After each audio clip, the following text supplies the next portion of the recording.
Hello everyone, thank you very much for tuning in here to the Aquarium project. It is another day here, very much terrible weather. I did something stupid. I wore a singlet under my shirt, but that means basically I'm freezing if I'm not wearing my jumper because my arms are exposed. Then I put my jumper on and then I'm boiling, so that's been annoying. Not that any of you care, but I thought I would tell you that. But yeah, otherwise today's video is going to be about sponge filters. I know they're popular, so I thought I'd give my take and kind of tell you guys why I use them in the shop, basically. So without further ado, let's get cracking. So this bad boy is a sponge filter. So basically what it is it's like a sponge with like a base and a frame on the inside, and then bubbles comes out the middle. It's got like a little air line running in. That other end is attached to an air pump, and it just runs all the way through and blows bubbles out the top. And so this will filter the water because as it's blowing the bubbles, it's basically creating a vacuum in the middle. As the water flows up, gets kind of carried up with the bubbles. And then what that does is that then forces the water to go through the sponge to get to fill that vacuum and then flow up, and so it just keeps going like that. And so yeah, it's a very simple but effective kind of method that it would normally also have an uptake tube as well, which is like a little plastic tube sitting on the top, but I don't know why this one doesn't have one, to be perfectly honest. But yeah, that's basically how it works. They're very simple and they're very effective. This one here is the air pump, Eheim Air 200, that's running this one, and I got one double stacked on that in there. It's got a bunch of dead roots in it, but you know, lol. But yeah, that's basically how they work. We're also going to be lumping in box filters with this kind of discussion as well, so I'll show you what those are quickly as well, just so you got an idea. This one in the back here is a box filter. Pretty much it's exactly the same as the sponge filter, except it has got basically ceramic media in the middle rather than sponge, and it's surrounded by plastic. I have this tank running on a box filter because the snails just eat sponge filters, so they're kind of a sponge filter for if you've got, you know, maybe you've got plecos, snails, that kind of thing that's just going to munch on it. But aside from that, they're the same. You'll notice in this area of the shop all the sponge filters are off. That's just because I turn them off when I'm recording so you guys can hear me. So as we go around, I will just do the thing where I show you all the fish, just for interest's sake, but you will notice all the sponge filters are off, but that's on purpose, don't worry. Normally they're running, it's just recording purposes that they're off. So basically when you walk into the shop, this whole area runs on sponge filters, as well as that side there. And the reason for that is I have what's called a central air loop. So that's like, I don't know, it does that flashy thing. So that's my big air pump in the corner. Where is it? There. That's one big air pump. And so that runs all this entire loop here. That runs the entire shop, or at least the retail section. And then all the display section down there is doing its own thing.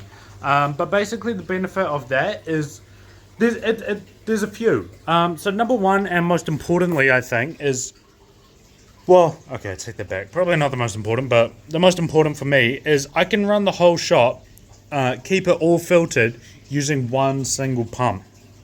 It's a big pump, it's a powerful pump, but it is one pump.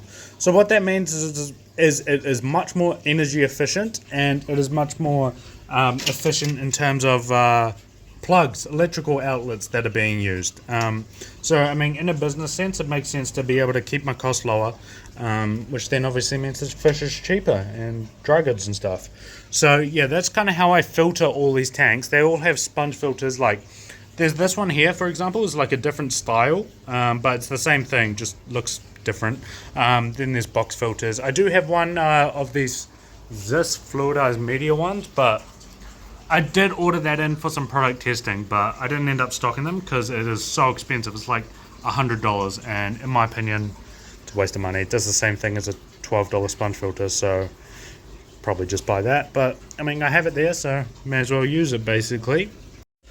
Another reason I like to use sponge filters is they're just really easy and simple and effective.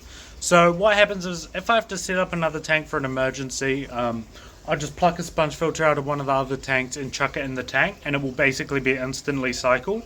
A lot of times you guys will, I sell them, like they're just the same price as a normal sponge filter. But you guys can set up a tank that's instantly cycled, or I can move them around, and that's why I really like them, because it's just easy. You can kind of just plug and play with them as much as you want without worrying about doing any, causing any harm or that, and that I think is really important. It's just very flexible and very easy. So I often recommend people have a sponge filter, even just a little one, tucked down the back of your aquarium. Put like a rock in front of it or something so you don't have to look at it. But that way, if you need to set up a new tank, or you want to set up a new tank, or you want to, do some quarantine or whatever, you've got that resource available to you, but you don't even have to like worry about it. You just set it up and forget about it. Especially if you're running an air pump anyway, like, you'd be putting an air stone on your air line anyway.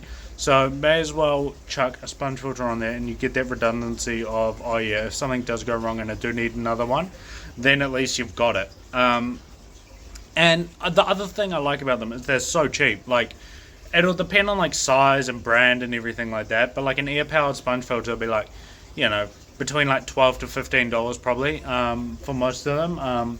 You can go up and get like the really massive ones, or like the fancy ones like that. This fluidized media one or something, but just your bog standard sponge filter is going to be real cheap, which is good, because it's like, when it's, if I'm filtering a whole bunch of aquariums, like setting up a whole bunch of aquariums, I can buy, I don't even know how many sponge filters I have, I've never counted, but heaps. Like, there's like 40 tanks, so, and a lot of tanks have double up, so there's probably like 60 to 80 sponge filters floating around.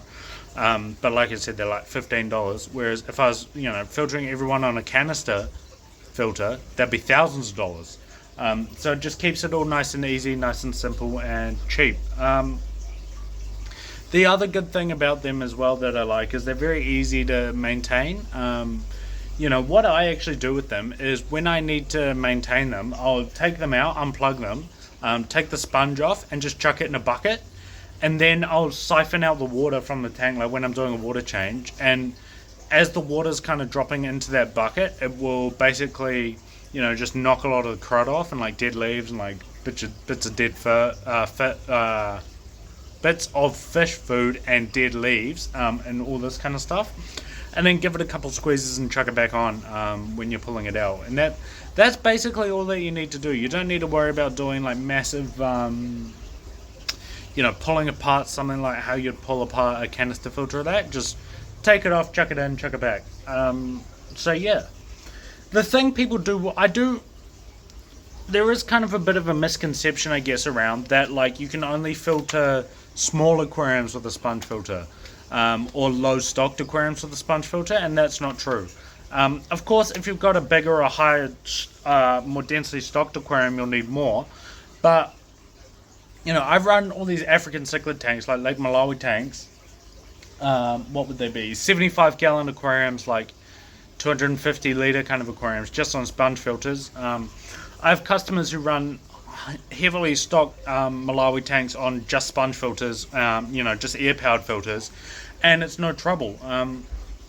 You can basically go as big as you want. Obviously, you've got to scale it correctly, but it is certainly doable. Yeah, sponge filters are definitely one of those ones. I think they're really valuable because it's like cheap, easy, and basically suitable for any tank. The only downside is they're not the most visually appealing, but I found that's not too much of a big deal. Just chuck a rock or something in front of it and no one's ever going to see it. But yeah, thank you guys. I hope you enjoyed the video. Let me know what your guys' thoughts are. I'd be really interested to hear. But yeah, other than that, thank you guys all very much for watching. I love you all so much, and we'll catch you in the next one. Bye.